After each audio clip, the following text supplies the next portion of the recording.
కృష్ణాష్టమి సందర్భంగా ఈ వీడియో చేస్తున్నాము. అమ్మ ఎలా వెన్న తీసి నెయ్యి చేస్తారనేది ఈ వీడియోలో మీకు చూపిస్తున్నాను. మేము కేంద్రం నుంచి పాలు తెచ్చుకుంటాము. అమ్మనే తోడేస్తారు.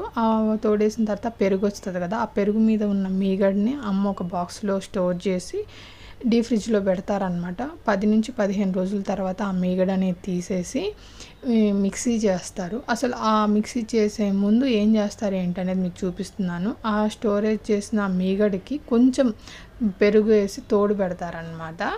అది ఒక 8 గంటల పాటు పక్కన పెట్టేసేయాలి. అదే నేను మీకు చూపిస్తున్నాను. పెట్టేసిన తర్వాత నెక్స్ట్ డే చూసారా, నైట్ చేసుకొని ఇలా నెక్స్ట్ డేకి అలా అయిపోయిందనమాట.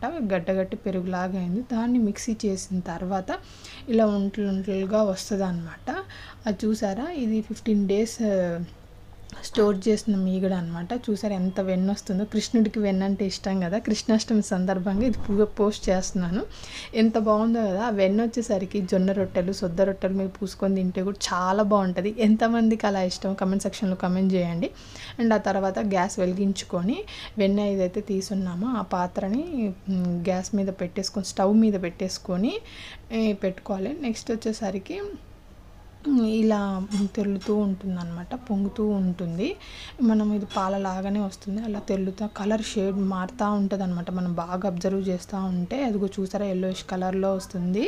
చాలా బాగా ఇలాగా మీడియం ఫ్లేమ్లో చూసుకుంటూ ఉండాలి, లేకపోతే మాడిపోయిద్ది అనమాట. అది అమ్మ చెప్తున్నారు. మీకు నేను చూపిస్తున్నాను. ఇలా గిన్నెలోకి షిఫ్ట్ చేసాము. ఆ షిఫ్ట్ చేసిన తర్వాత ఇలా లైట్ బ్రౌనిష్ కలర్లో వస్తుంది. పూస నెయ్యి అంటారు కదా, చాలా బాగుంటుంది, చాలా టేస్టీగా ఉంటుంది. నాకు ఎప్పుడైనా ఏ స్నాక్స్ లేవనుకోండి ఇంట్లో చక్కెర నెయ్యి వేసుకుని తింటాను. మా నాన్నకి నాకు అలా ఇష్టం. మేమిద్దరం బాగా తింటాము. స్వీట్ కొంచెం ఎక్కువ తింటాం అనమాట. చూసారా నెయ్యి ఎలా వస్తుందో. పూస నెయ్యి అడ్వర్టైజ్మెంట్ లాగా అనిపిస్తుంది. ఇలా చేసిన ప్రతిసారి నేను మా అమ్మకి అదే చెప్తా ఉంటా. ఇలా చేసుకోవడం మంచిది. మా ఇంట్లో తమలపాకు మొక్కుంటే ఆ తమలపాకు వేస్తే చాలా మంచిదంట.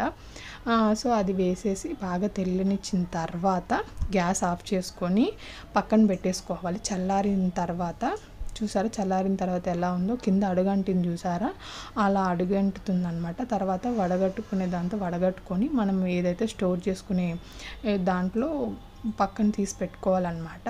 అదే నేను మీకు చూపిస్తున్నాను. 15 డేస్ స్టోరేజ్ చేసిన ఆ మేగడ అనేది మాకు ఇలా 2 డబ్బాలకు వచ్చిందనమాట. నియర్లీ 1 kg అంటే 800 to 900 grams, 1 kg అయినా వచ్చిందనమాట. అదే నేను మీకు చూపిస్తున్నాను. చూసారా, గసిలాగా ఉంది. అది అనేది ఉంచుకోకుండా ఉంటే ఎక్కువ రోజులు మన్నిగ్గా ఉంటుంది, చాలా బాగుంటుంది. ఎంతైనా హోమ్ మేడ్ నెయ్యే కదండి. అమ్మలు చేస్తారు, మనకేమో రెడీమేడ్గా తెచ్చేసుకుంటాము. దానికన్నా చాలా మంచిది. ఎవరికైనా యూజ్ అవుతుంది అని చెప్పేసి ఈ వీడియో పోస్ట్ చేస్తున్నాను అనమాట. నచ్చితే లైక్ చేయండి, సపోర్ట్ టు మై ఛానల్. ఇదేనండి ఈ వీడియో. మొత్తం ఎంత నెయ్యి అనేది స్టోరేజ్ 1/2 kg అనమాట. ఫస్ట్ వచ్చేసరికి 1/2 kg ఉంటుంది. మొత్తం నాకు తెలిసి ఒక 800 grams ఉంటుంది. ఇదేనండి ఈ వీడియో. ఉంటా మరి, బాయ్.